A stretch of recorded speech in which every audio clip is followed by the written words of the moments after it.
Over several months of meeting people and casually asking them their opinions on affairs, some posed very valid questions. And today we have our registered psychotherapist and relationship therapist, Melissa Kroonenberg, to help answer these sometimes very private questions. Indeed. Yes, they can be very private. And so that's why I'm not going to name any names except for one, because he deserves it.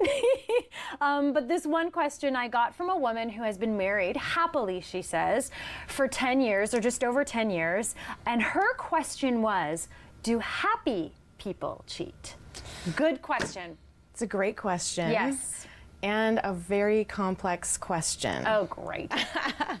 So I would wonder, can happy people cheat? Okay, well, I would wonder where they're feeling happiest in their life and where they're not. I think that you don't always have to be unhappy with your partner to have an affair. That sometimes it's more about kind of turning away from who you feel like you've become in the marriage, as opposed to turning away from your partner. So what does that mean?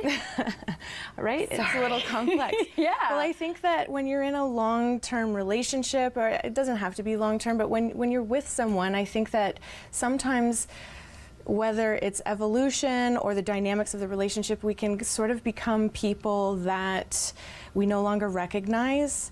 And ourselves in ourselves, and sometimes that's for the better, and there are many wonderful aspects of that. You develop a family, and you know you're dedicated and you're committed, and your life is filled with many wonderful aspects. But that too loses a part of something you loved about yourself. Yeah, I get that. Right? And I get that. Yeah, and so I think sometimes people are turning away, and not really in a malicious way from who they've become, but just more sort of like embracing aspects of themselves that they feel like maybe they've lost and that they are missing. Could it even be just the sexual dynamic is different between the two? I mean, I get it. I've been married 10 years and we're okay now, but forever is a really long time, and I can see that just becoming stale.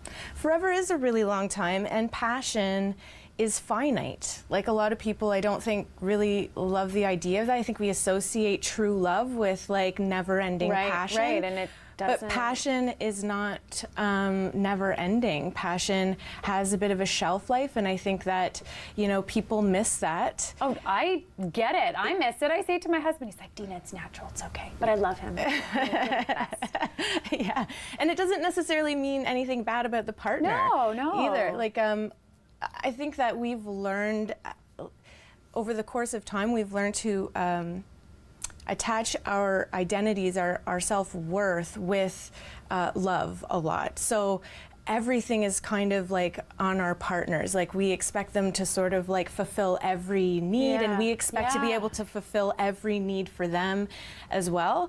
And that's in large by way of how we sort of have romanticized love. Yeah. 'Cause before, it used to be more of an economic arrangement. Like, that wasn't a part of what marriage was. Oh, wow. And so, affairs would be devastating. Like, they would still be hurtful, but they didn't have the same kind of like, who am I, like, devastating to the self quality that they can have now. And they really can obliterate a sense of self at this point. I get it. So advice from you, if you are happy, just, I assume, communicate so you know where that person is at in their life and how you can help them?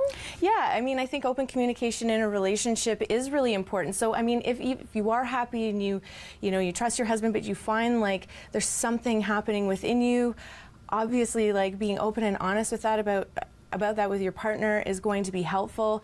Marriages, there are lots of arrangements that marriages have over time. There's lots going on around consensual non-monogamy. Right. Not that anyone needs to do that, but I think that opening the lines of communication opens up space to kind of address some of these things, and maybe people might not feel so backed into a corner as to make a decision that could jeopardize their entire marriage. Good one.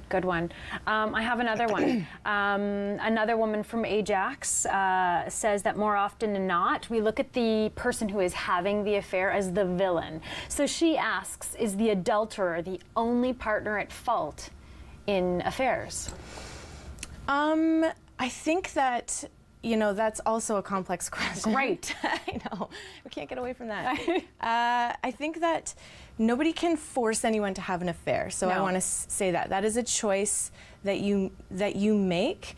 But the victim of an affair is not always the victim in the relationship. Right. I would say that. Okay. So betrayal can come in many forms. Affair is one of them, but contempt and indifference and ignoring and abuse are also types of betrayals that can happen ongoing. Good point. That Might lead someone that way. well, can devastate a marriage, right? Okay, better words, yes. Yeah. So in other words, no. The adulterer is not the only one at fault all the time. Yeah, I mean, I think that whenever I see a couple and they come in for an infidelity issue, I say to them, there's two pieces of work here. Right. The first piece is stabilizing the relationship after this devastation and, healing enough that we can take a step back and look at the relationship on the whole and see what can be done to make this an opportunity to grow together into the next phase of their relationship on the whole as being better than before. Do we have time for one more? Yes, we have time for one more. Thank you so much. Another question from an Oshawa woman, divorced now for 5 years because of infidelity. She wants to know, I think his excuse was, it was only sex, it was only lust. Is there such thing as the only lust affair? I don't know that there's such thing as an only lust affair. I think that... and is it forgivable? Yes, actually, most people who have affairs stay together. What? This Yeah. is like groundbreaking news. Say that again. Yeah, statistically, most people who are in relationships where there are affairs end up staying together.